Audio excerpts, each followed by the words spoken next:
we're going to talk about a few other stereotypical myths that I've noticed that a lot of people have actually told me. One of them being is, oh, yeah, that's what being autistic's all about. It's about being totally awkward, right?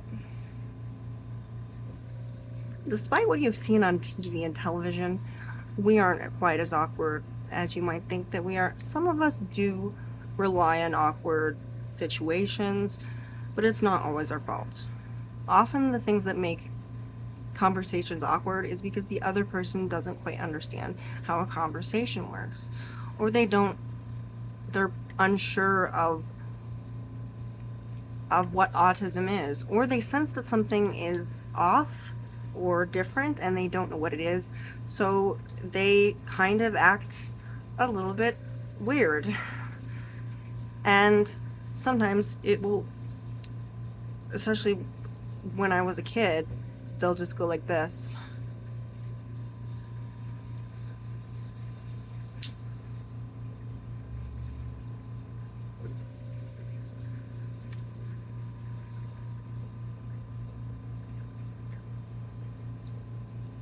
See what I mean?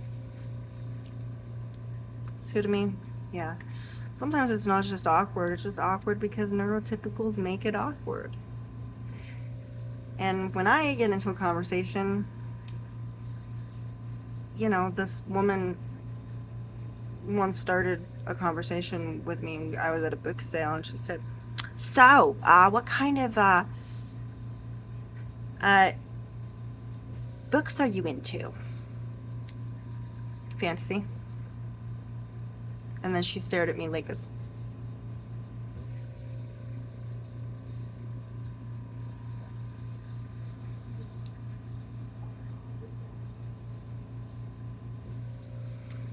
And then she went, and then she went around doing what she was doing.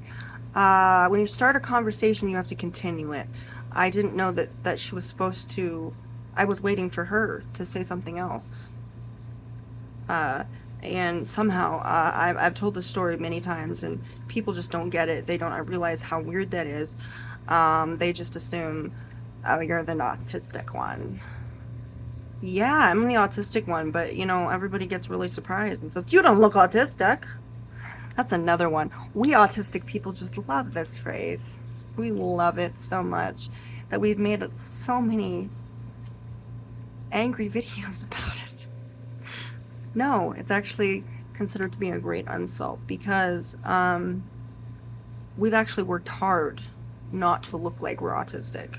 Some of us have really worked hard to actually pass off as normal, and I guess when it's coming from somebody that doesn't know any better, and somebody that's super nice, I've met people like that are just so nice. Sometimes they would say, I would have never thought. That's better. That's better.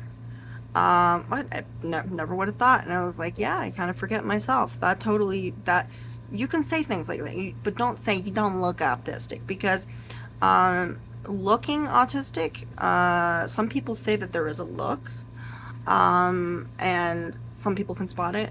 Sometimes it's the stimming, it's like the arm waving, all of that stuff. Autism can be disguised, which is called masking, which means you pretend that you're not who you are for a couple of hours. Very exhausting, very exhausting. So thank you for pointing out that I'm doing a good job. I'm not insulted by that. I really am not. I'm not insulted. I haven't heard it from a lot of people, so I don't go out and say, oh, because the people that have told me that were just the kindest and most loving people that I've met, and I think they were just trying to give me a compliment because here I am, I'm at church or I'm on the bus or something, and they just love having conversations with me, and they're just like, I'm autistic, and they're like, oh, wow, really? You don't look it. And I'm like, yeah, I know. And so I never got insulted by that, because I realize now they're actually, all of that work that I had to to disguise my autism, all that work, all that speech therapy, all of that, it paid off. So thank you. You complimented me. Thank you so much. Now, for somebody else who's possibly has had to deal with a lot more bullshit than I have, and maybe they've just heard it too many fucking times, it's probably not going to be it's not a compliment. But if you're with an autistic person, don't say that. Just say, I never would have thought. Or, you seem very high functioning. Or, wow, that's fascinating. You can say things like that. Just don't say, you don't look autistic. It will frustrate people. It might insult someone, and that's not what you want to do, especially when you're trying to make an autistic friend. I'm just saying. Just saying, be sensitive. And, because that can turn people away from you, essentially. Just read the room. Really, to be honest, that's just something that you don't want to say, because it is, in this day and age, especially with the autistic community, is not politically correct. Now, if it is an older person, or it's somebody that is not necessarily ableist in any way, shape, or form, you can just let that slide. Just let it slide, because most people don't realize that they're being ableist or anything like that. They don't realize that that's what it's coming across as, because that's just how they were raised. And possibly, when it comes to older people, autism wasn't really a thing. It wasn't something that was expressed. It's not something that was really researched all that much. And it's not so much it wasn't a thing, it was around, but it was, mixed up with a savant syndrome. It was mixed up with a lot of different things. And so, and in their day it was called Asperger's, probably. And when you think autistic, you think Rain Man, and Rain Man is not it's not based on someone who's autistic. It was based on somebody who had savant syndrome, which is similar to autism. It's definitely probably under the same umbrella. It's neurodivergent, so it's pretty similar to autism, and it is it's one of those things where, yes, you can do incredible things, memorize vast amounts of information, and learn, just have a photographic memory. You very, very intelligent. But as far as having to tie your shoes and put a tie on, and pay the bills, that might be a struggle for someone with savant syndrome. I don't know what they call it nowadays, but yeah, it's similar to autism. It's one of those things, and that's one of the reasons we don't. So this is another thing. Oh, you're high functioning, are you? High functioning is very relative. I'm going to say that. That's subjective. That means, like, it depends on the person. Yes, somebody can be very high functioning because they can clothe themselves, and they can take a shower and use the microwave. That might be very high functioning, but when it comes to getting a job, paying their bills, doing, getting a credit card, that kind of thing, that might be a struggle for some people. That might be a struggle. I still struggle with shoelaces, okay? I've actually gotten to the point where I want to just get slip-ons, because, I mean, I love boots, but it is painful to have to put them on, because I just want to slip them on, essentially. I just want to shove my foot in there and then get ready to go. But I have to do, it's 10 seconds more of my time that I have to untie the boots and then put them on, and yeah, I like shoes, but I don't like shoelaces. And I didn't learn how to zip up my zipper until I was 10, so yeah, that's one of the misconceptions there. Another thing is, autism is not a disease. It is not a disorder. And I'm going to tell you why. A lot of these articles are done by people who are non-autistic. They are neurotypicals. I am calling neurotypicals now muggles. They are done by muggles. Now, if you're in the Harry Potter universe, or the Harry Potter world, I'm gonna say, would you read a book about magic that was done by a muggle? No. You would not, because, as you know, witches and wizards don't really trust muggles.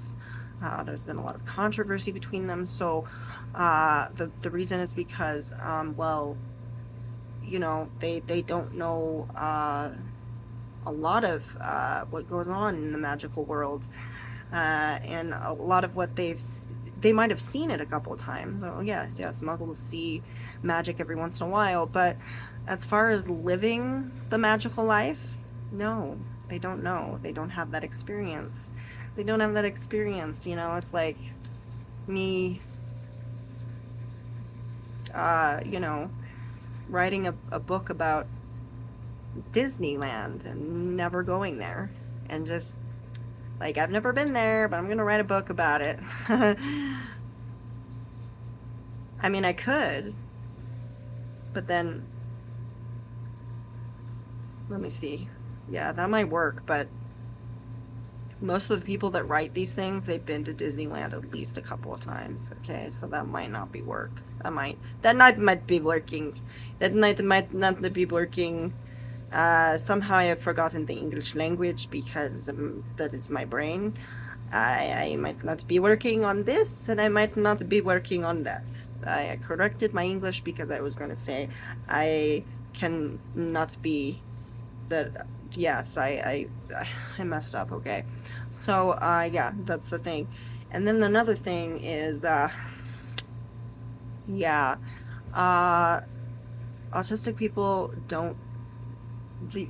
There's another thing. It's like autistic people don't have emotions because they don't seem to respond. Another thing is, you might think that another misconception is autistic people don't have emotions like we do. Like the muggles do. Like the muggles do. They don't experience it. Because, for one thing, which is why the misconception of why they look very cold and heartless. I like to call this the warrior face. It's a vacant face. It means when somebody comes into the room and they're like, "Yay!" and you're like, "Yay!" and they're like, "You're not excited," and I'm like, "I am very, very excited. I I'm processing my excitement in another way right now. I am really figuratively and internally, I am jumping for joy, but physically, I do not feel like I want to jump for joy and scream and clap my hands. So I'm sorry if my energy isn't meeting yours. I really have more energy than you think I do, but I'm processing your emotions and I'm processing mine. Thank you very much. And then another thing is, some of us, I'm gonna say, some of us autistic people are a little bit uncoordinated, okay? We're a little bit uncoordinated. That's just what happens. It's not so much that we have no awareness, and this is a common misconception.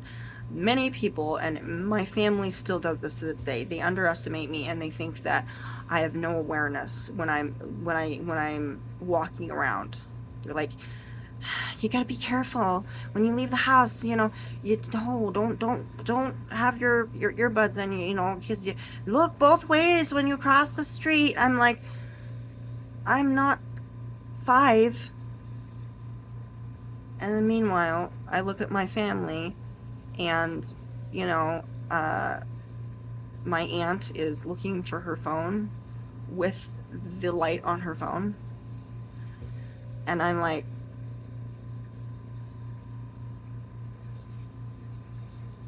um,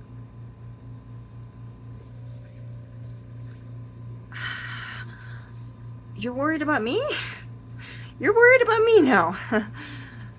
Yes, we have special needs in our family. Yes, it's kind of hereditary. I think it started with my grandmother, actually. She was freaking crazy, and it turns out that crazy gene was a neurodivergent gene, and it was passed on to all of us. So yeah, my mom has uh, yeah, we all have some sort of special needs. So, and yeah, we will look for our phones while the phone is in our hand or we're using it. And and we'll lose our keys, and we'll forget things that we put down 5 seconds ago, and and then, my aunt, she gets super fixated on certain things, and that's why she'll be in the store for 4 hours. And because she realizes there are 5 different kinds of Oreos, and they've just added 5 more, and she's so fascinated by it. And within that 30-minute period, I'm already done with my shopping, so I am like, I'm done.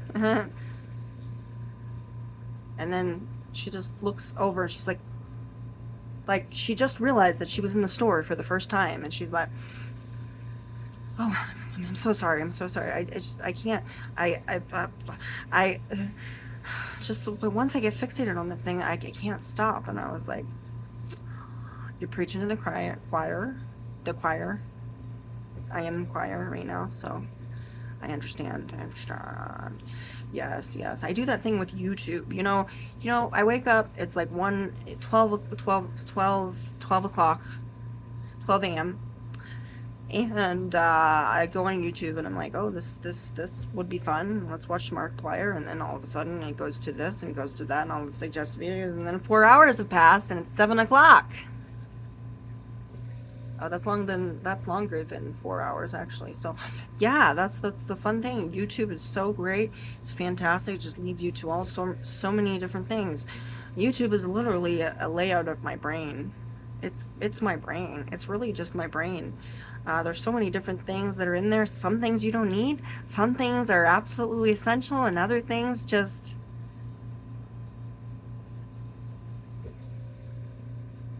you're wondering how that got there. You're like, yeah, I need that, want that. Don't know how the hell that got there, and where is the fucking music coming from? Yeah, that's my brain right there. And that's why it's so easy to use, because it's like, that algorithm is just made for me. It's going to show the things that I want to see and the things that I want to watch. It knows everything about me. It knows my credit card number. It knows my date of birth. It knows my email address. It knows my phone number. Nothing is safe. But oh well. I'd rather it be YouTube than anybody else. Yeah, I'd rather be YouTube. Actually, nobody's safe, by the way. If you've ever applied for a credit card, if you've ever gotten a bank account, you are never safe. The banks know everything. And there is always a chance that those numbers that are floating out there and out in cyberspace can be accessed and found. And then there goes your money. Yeah, it can, nobody's safe. So you need to stop being paranoid.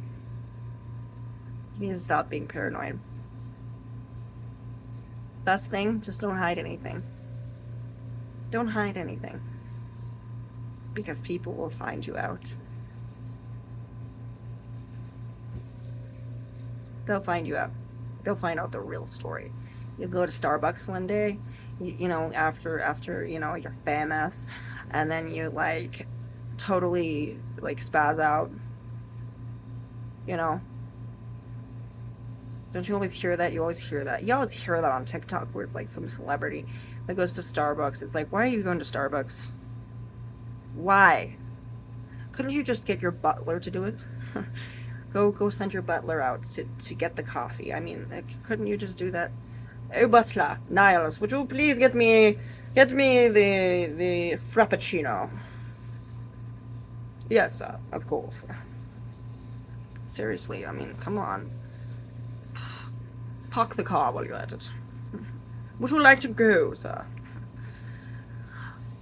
No, Niles, on the other hand, I'd rather stay in the office. Very good, sir. I shall get it right away. I shall call in the chauffeur. Seriously, like why would why would you have to do that? Why? Like you don't even have to make a physical appearance. Why don't you get the butler and get a tablet and just go around with it? Okay, what do I want? Hi everybody. Hi, I couldn't make it because I'm sick and hi. Oh, you all look lovely. I would like a frappuccino, please. I just would like that. Just have a tablet around. I think would be a fantastic idea. You could see everything. You could see everything. That would just be great. Fantastic. I think it would be good. At least I think so. I think it'd be cool. But it's like they go there and then they're totally rude to the staff. And it's like, first of all, nothing is a secret. And if you do something outside of social media, it's gonna get onto it's gonna leak out on the social media that you're not really a good person. So really, you should just respect everybody and just be a decent human being and treat everybody like decent human beings, because you never know who might be watching you. Does that make you paranoid? Good. Fantastic. No, that was not the whole idea to make you paranoid, but the whole point is autism. Autism really is, one of these things that I've had to deal with is, yeah, there's this political correctness. And some of this political correctness, I think, can be valuable, but then also it gets to the point where nobody can say or do anything, and they can't say anything that's contrary to this political correctness cookie cutter, so to speak. And one of the things is, if you apparently there is not a double standard, but there's a different side to ableism that I was not aware of, and I've only seen it mentioned in like one video out of all the other things that I've seen. And it's supposedly, if you say that autism is a superpower, and you are like superior, and you think that is what makes you superior to the rest of humankind, then that is ableism. Which means like you think autism is better than being a muggle. And I mean, there's nothing wrong with being a muggle. I mean, muggles are great. So, they go about their lives without magic, and that's normal to them. So, don't judge. But sometimes saying that what they have is a superpower is actually really helpful and helps them cope with their so to speak, their struggles. And sometimes a lot of people have not been able to feel really good about themselves, or feel guilty and ashamed of themselves because they've been taught to think that they are a burden on society, because people don't accommodate their needs and they ignore them, and it's essentially just one of those things. So really, if somebody wants to use that word and they are autistic, I think they have every right to use it. Now, if it's used by an autistic person to shame others that don't have that aren't autistic, that don't have autism, then of course that's not okay. Yeah, that's not okay. But if you're just doing it to be positive, not in a toxic way, you're doing it to inspire people and to encourage them and to make them, essentially give them a little boost in their confidence, and just, bring somebody out of the dirt, bring them out of the mud, that kind of thing, then I think that's a fantastic thing. And I think really it is not our job, especially if we are autistic ourselves, to tell someone, you can't use that because it's ableist. Well, ma'am, sir, I am autistic, therefore I can use the word superpower to describe myself, because I identify with that word. Now, telling me to not use that word is like telling an African American person not to use the word Negro to describe themselves. Now, I could say, oh, that's outdated, but since I am a white person, that would be really weird. But, and I shouldn't be telling people that. But if they use any kind of other slang to describe themselves, that is their right to use it. It is not my right to use it because I am not African American. So if somebody wants to go and say autism's a superpower, then they can, because they're part of that community, just like an African American is a part of their community, and they are taking maybe an outdated term, or what maybe used to be a negative term, and they make it something positive. Then I believe that can be done. Now, out of respect to people, I don't use slang to describe anybody, because I am not racist. And I want to be politically correct.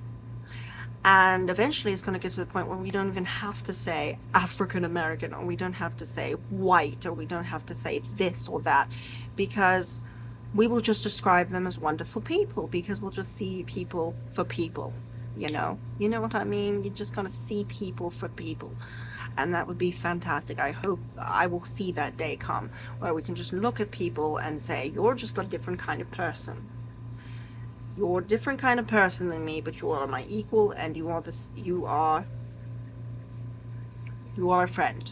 Okay? That's what we can do. We can work together and have world peace. Probably will never happen, but I hope so. I just want everybody to get along. And I'm sorry I shook the camera.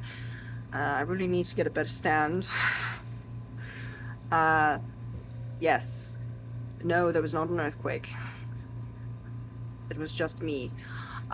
So, yes. So I think that there should be a point where we can say, okay, we're not going to say this because we don't want to offend people. But then we should be able to use words that include ourselves without excluding others. And just because we use this word, that doesn't mean we're excluding other people. I believe that everybody has a superpower.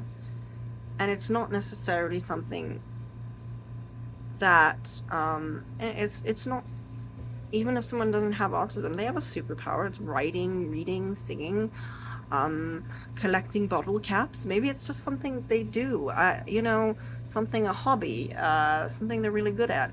We all have it, and we all just have to discover it. And I hope this was helpful. I was super goofy, and I'm sorry about that. It's just me.